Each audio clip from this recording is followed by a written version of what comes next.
Это Казах Culture, здесь про культуру и искусство. Мы пришли на спектакль Жошы Хан в театре Конышбаева.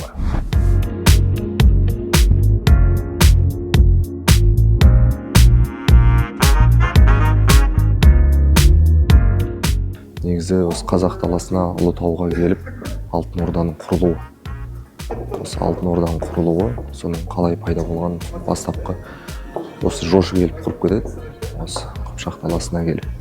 Жошы өте адал, әділ адам болған, бәрінде ақылмен шешуге тырысқан, ешқашанда эмоцияға беріліп, сол заманда енді соғыстың кезі болды ғой.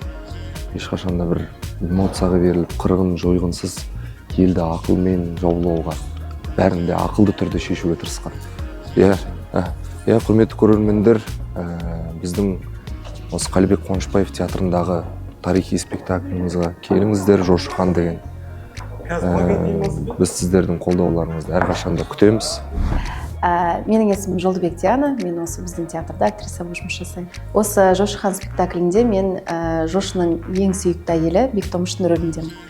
Жошы Хан спектаклінің маңыздылығы менің ойымша әр адам өзінің өткен тарихын, өзінің бабаларын, қайдан шыққанын, қай жерден шыққанын барлығын білу керек деп ойлаймын. Сондықтан болашақ ұрпаққа, жастарға өте бір мәнді, мағыналы, жақсы қойылым деп ойлаймын.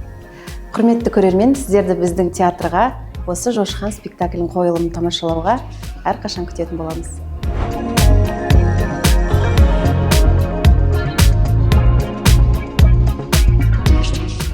Спектакль начнется с минуты на минуту, но я вам расскажу интересный факт.